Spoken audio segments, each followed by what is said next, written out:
Hello everyone, and welcome back to the channel.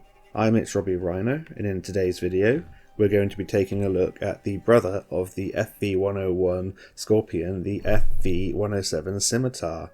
This tank is the alternative Era 1 British light tank for the Western Alliance in the Cold War game mode. And I'm going to talk to you a little bit about the similarities and the differences between the Scimitar and the Scorpion, show you my commander and equipment setup, and then we'll see how this tank performs compared to the Scorpion in some gameplay. So let's get stuck straight in with the hit points, which are 1700 when this tank is fully upgraded. That's 50 more than the Scorpion gets when that's fully upgraded. You get 530 meters view range on the Scimitar, which is 5 meters more than the Scorpion. So moving on, it's good news as well with their mobility. It's very similar to the Scorpion. Both have 235 horsepower engines, but the Scimitar has a slightly higher power to weight ratio at 29.02, which is about 2 better than the Scorpion. Both tanks go at 80.5 kilometers an hour forwards and both go at 38 kilometers an hour backwards, but the Scimitar has a slightly better traverse on its hull and its turret at 40 degrees a second compared to 38 degrees a second on the hull and turret of the Scorpion. Armour wise, it's the same story. You don't have any, so you have to rely on your stealth and your mobility to avoid getting shot. And now we get on to the gun, which is the reason why I'd consider this probably the more fun tank of the two, but I'd say the Scorpion is it's probably the most competitive of the two. But yeah, this tank has a 30mm auto-loading gun with 6 shots per clip, each shot dealing 25 alpha damage, meaning your clip potential is 150 damage. And that doesn't sound impressive, but take into the fact that your clip reloads in 1.9 seconds with an interclip reload of 0.25 seconds, meaning you have 114.29 rounds a minute and a DPM of 2,857. So that's really quick firing gun, low alpha damage, but it's a lot of fun to play with. The penetration on the standard APCR rounds is 135, and on the premium APCR rounds the penetration is 180. There is HE rounds as an option, but it's only 5 more alpha damage at 30 with a penetration of 38mm, so I don't think it's worth it, and I carry an exact split of APCR and premium APCR rounds. You have 330 rounds, but be warned, you do run the risk of running out because you fire all of your rounds so quickly. I've run out once already, and in about 5 to sort of 6 times in other matches, and I'm sure I'll do it again, and I'm sure some of you will as well, so be a little bit careful if you're taking chancy shots. Just bear that in mind. You might need it to carry a game, as we'll see in my third replay of this video. Other gun stats that it has great shell velocity on its standard APCR and premium APCR of 1,190 meters a second and 1,250 meters a second respectively. You have a 1.8 second aim time, which is really nice, and a 0.3 accuracy, which isn't the best, but that can be reduced down with a good commander and your equipment skills. You have 10 degrees of gun depression and 35 degrees of elevation, just like you do on the Scorpion, so it's all very similar apart from very slight differences in mobility and the differences to the gun.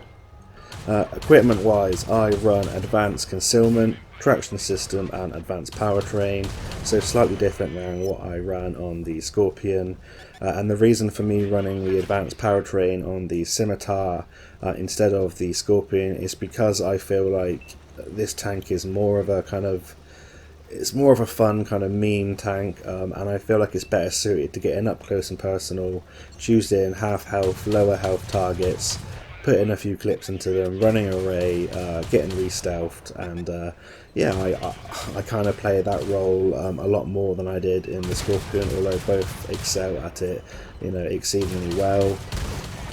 I just like the extra mobility on this tank. I think it really helps it out, and this isn't like a direct damage dealer like the Scorpion can be. You're going to struggle to get higher damage in games like you can in the Scorpion. This is more about about scouting, and I feel like the extra mobility helps you with that passive and active scouting.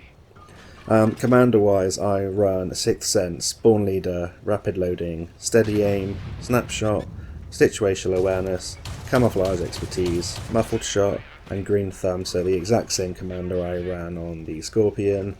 Yeah, Concealment Commander, you know, some gun skills in there, and Sixth Sense and Born Leader, which is sort of standard on every commander that I have, and I highly recommend that you take both of those. So with my equipment and my commander setup, I now have a view range of 567 meters and a concealment rating, a still concealment rating of 171 meters, meaning you know, I outspot pretty much everything apart from sort of the enemy light tanks. I can even outspot, you know, a Charioteer, which is extremely stealthy, some of the other bigger light tanks like the sort of Walker Bulldog, that kind of thing. This thing is an absolute menace. Gun-wise, it's been improved by my commander and equipment setup. I now have a 1.73 second aim time, a 0.29 accuracy, a DPM increase to 3023 DPM, and my mobility has increased a lot with my mobility equipment. I now go just shy of 93 kilometers an hour forwards, just shy of 0 kilometers an hour backwards. My hull now traverses at 44 degrees a second, and my turret traverses at 41.72 degrees a second. So yeah, be careful that sometimes your turret's playing catch up with your hull because you traverse so fast, and even if you, especially if you use the handbrake, you have to wait for your turret to acquire the target before your hull's turned round, so you might be just firing shots off into the sky and the environment around you. But you know, no matter, you'll be reloaded again in just under 2 seconds for your 6 shells, and you can get behind T95 E3s and really annoy them, as you can see in the background. So that brings us to the end of that first replay there. We finish in 2nd place, I believe, there, picking up 3 kills, getting a 3rd class mastery badge, 3.4k direct damage, 2.1k assistance, and making some nice silver. So that's it for the first replay. I'll go into the 2nd replay and we'll see how this tank performs compared to the Scorpion on different maps. So see you in a bit.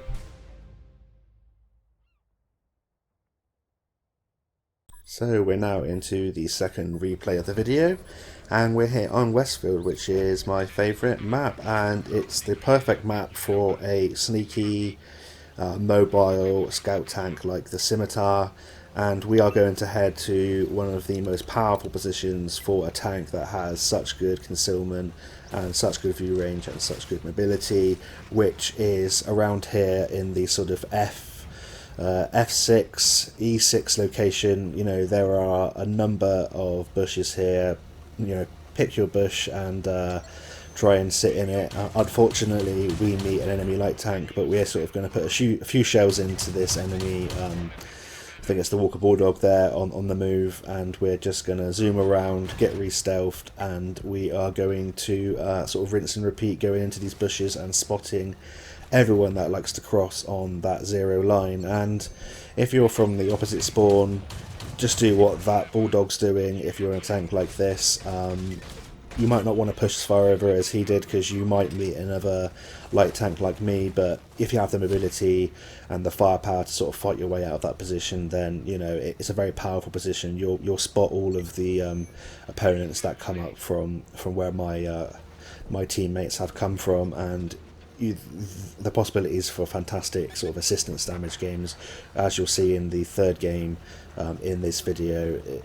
The sort of assistance you can get is absolutely crazy. So we've sort of just swung around this area for a while. I'm hoping that I've scared this this Walker Bulldog off. I'm just going to come now and chase him down a bit. He was kind of annoying me, and I wouldn't say I was tilted by him at all. You know, I haven't lost any hit points, but I want to get this light tank out of the game.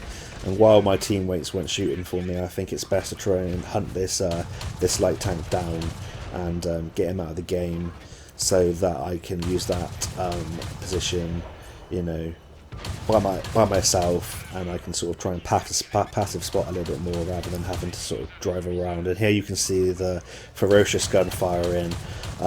Here's what not to do: fire auto aiming when you're driving side by side, because you know the Walker Bulldog's got such good mobility as well. My shells are just going to whiz on past to the side, and I'm not going to hit. So I've switched to free aiming, which is a much better thing to do. But unfortunately, I'm getting a bit lucky, ricocheting a few shells. But we've put a lot of damage into this Bulldog now, and he's nearly out of the game. And we do get the final few shells into him on the way out and take him out. And now I've seen this PT-76, and that tank is no match for me, so I'm just going to swoop in and try and take him out of the game too. You've seen that tank feature in my Worst Tanks to Play series. It's absolutely awful.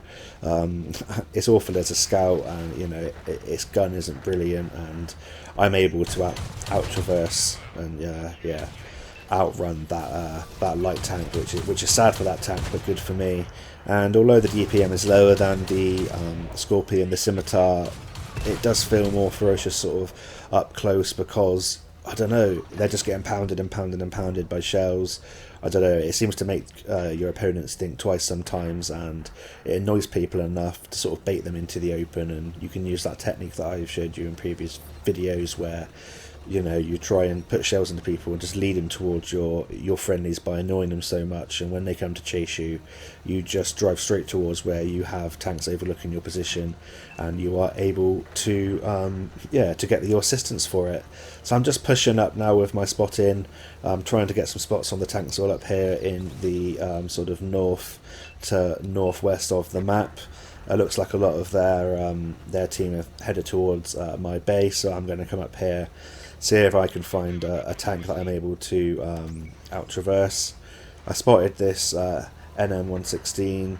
Unfortunately for me, I think it looks like he's going to try and do what I was just talking about by baiting me towards all of his friendlies in the cap. But I spotted this T-44A, and I'm going to try and get some shells into him, try and outmaneuver him.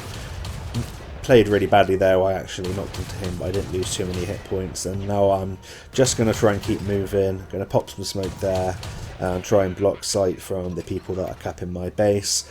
And that is one thing that I've actually started to do with this tank. This is the first tank in Cold War that I've actually used the smoke kit on, and I find it's really useful because I'm playing a lot more aggressive than I did in the Scorpion. So with the Scimitar, I'm using the smoke, so if I get into trouble, I'm able to pop some smoke and try and get out of harm's way with my mobility that I have improved.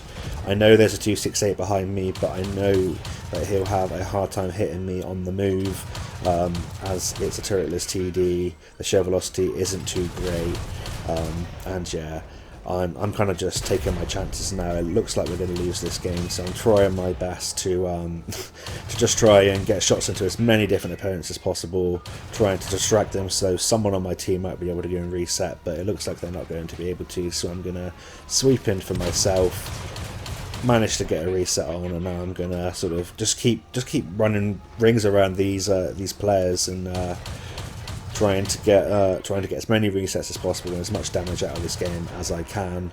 And this just goes to show the sort of madness of the tank. You can play like I did at the start of the game, try and play intelligently, using positions you know will be able to spot your opponents up, but at the end of the day, sometimes you've just got to play this tank like a madman, run rings around people, and yeah, it's a lot of fun. And I do question whether it's good for the matchmaker, but fortunately I haven't seen sort of an abundance of them like I did, like for instance when the Armadillo was released into Era 2 in Cold War. But yeah, it can be a problem, especially for newer players that haven't learned to sort of lead targets, haven't learned to free aim, that kind of thing. They're just auto aiming everywhere, and they haven't got a chance of hitting me when I'm going full pelt. Unfortunately for me there, I drive straight into the wreck of a dead tank because I wasn't looking, but I'm using my smoke again to try and get out of harm's way. And I'm just going to try and go around the top again and come down where I came down the first time, come down and reset the base. And I think it was about this time I looked at my ammo count and thought, oh dear, I've only got 11 shells left. I'm not going to be able to carry this game even if I wanted to. I mean, there is probably a good chance that I would be able to carry this game because of what happens in a minute. This 268 is getting shot at by my friendly tank.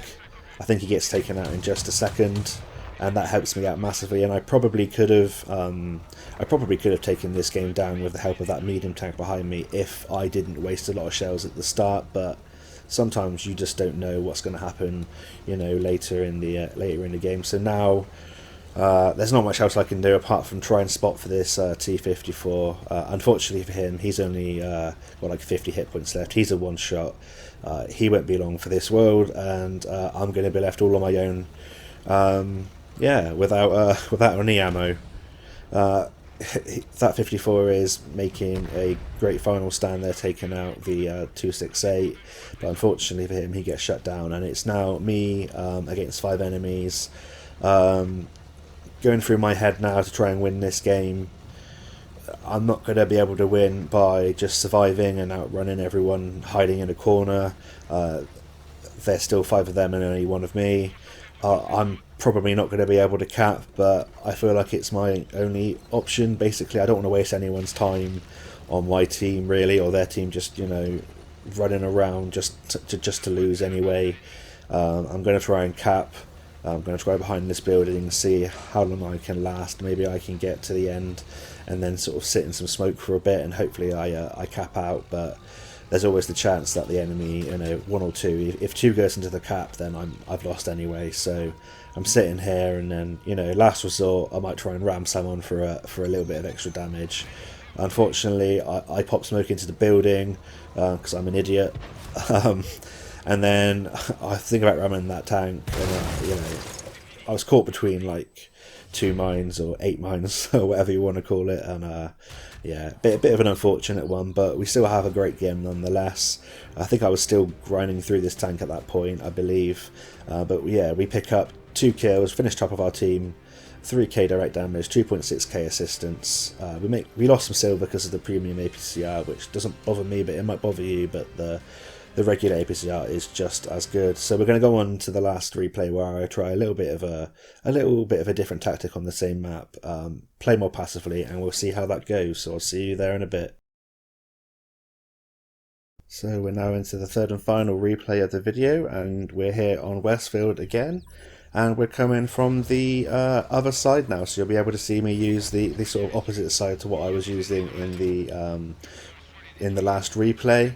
And this game I'm going to try and play a more passive scouting role and see what you can do when you are sort of just sitting in a bush, not firing, retaining your camo rating.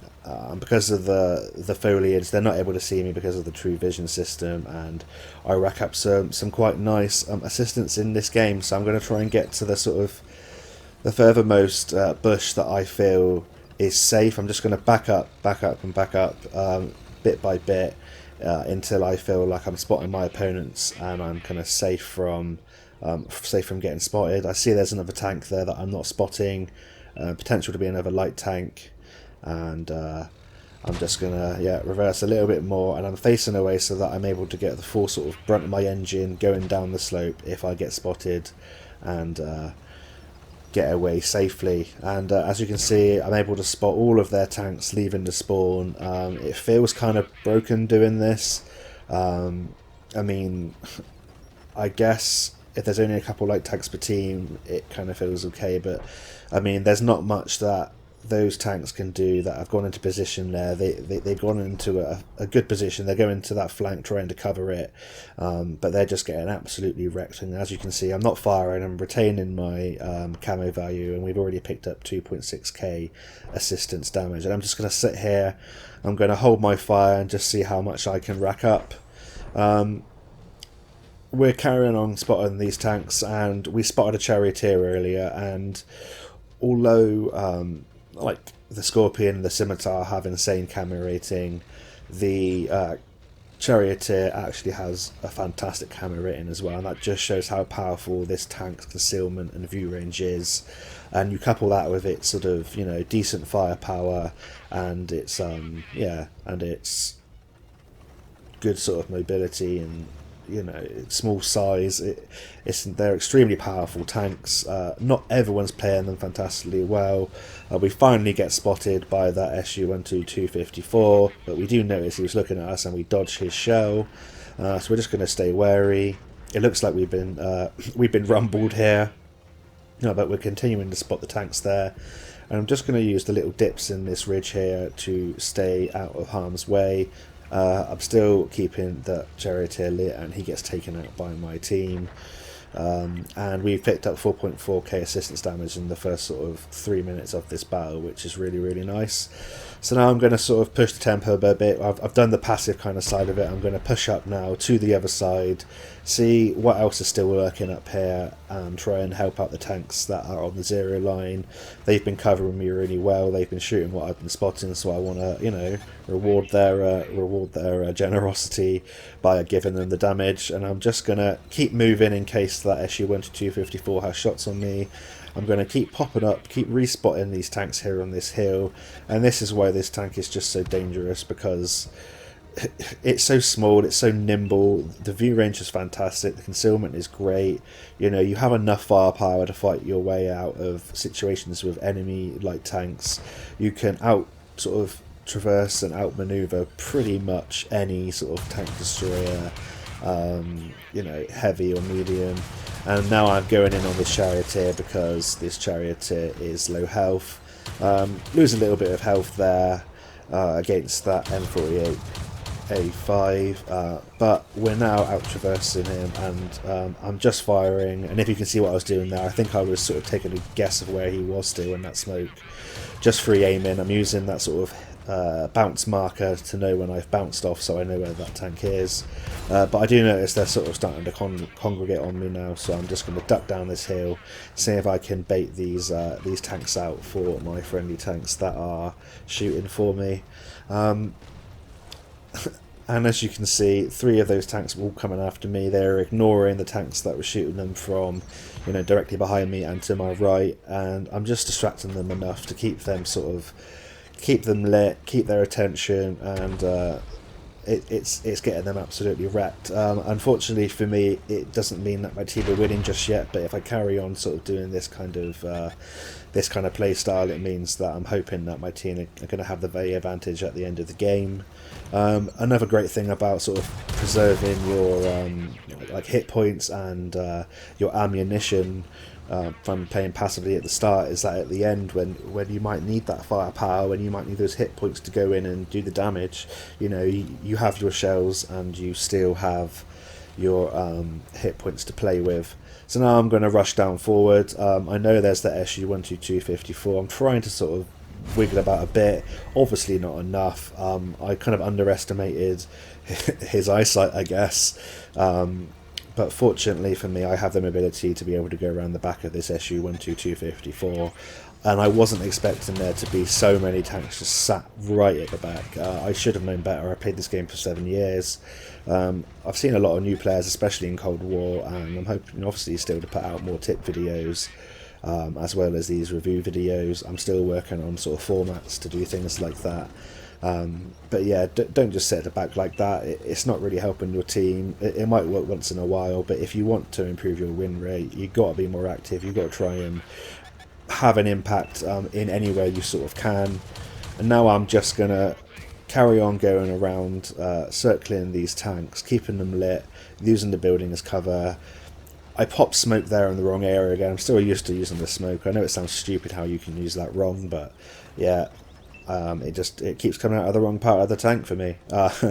I'm getting used to using it, and it's a really effective consumable that I sort of didn't really think of using because I'm, you know, a World War II main, or I was before.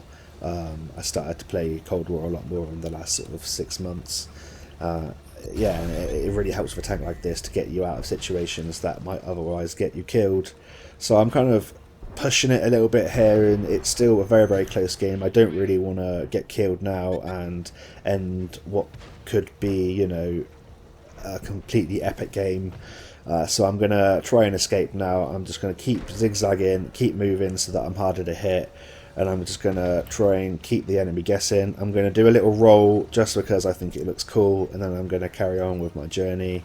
And then we're going to sort of just rinse and repeat what I was doing, but be a little bit more careful in the knowledge that I'm a sort of two-shot now for a lot of the tanks on the enemy team. Our T95E3 has gone on in. He gets shut down by the T44A, and now I'm seeing if I'm able to sort of snipe out anyone here. Knocked down a tree there, which was a little bit of a misplay. If that SU-12254 was looking, he might have had a shot on me. But I'm just going to go around to the bottom of this hill now and see if I can poke out and spot any more tanks that are down here. I'm making sure that I'm firing between foliage to make it harder for the enemies to spot me, and also see my shell traces, and also to keep my concealment rating when I'm firing. And I'm going to fire now, and this is when 10 degrees of gun depression is really nice with your low profile. It means that I am able to stay hidden, and I'm going to be a hard target if I'm bobbing and weaving over that ridgeline. So I'm getting shells in, as well as spotting this T44A. He gets shut down by a charioteer on our team, and now we have a 2-tank advantage. We've picked up 7k assistance and just over 1000 direct damage, and I'm just going to try and push that just a little bit more. This T95E3 there is looking the other way, and it's M40E6A1 here, I believe. I think he might be looking at me, but I'm just going to come up and see if I can finish him off.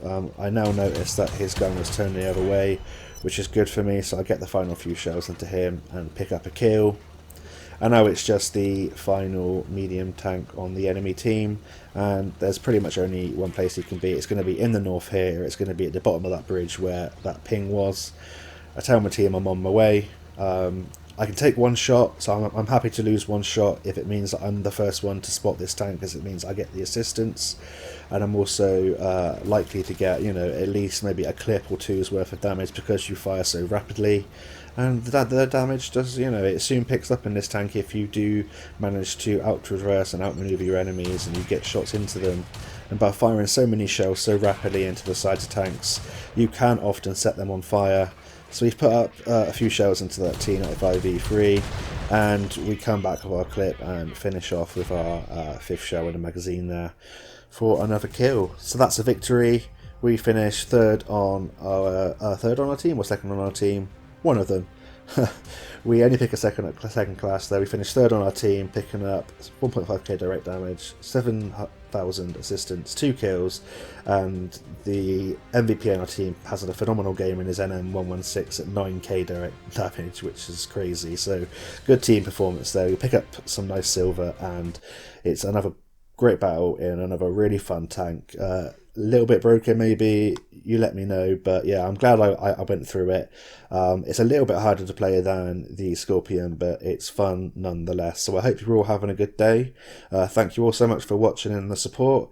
Until next time, I'll see you on the battlefield, and bye for now.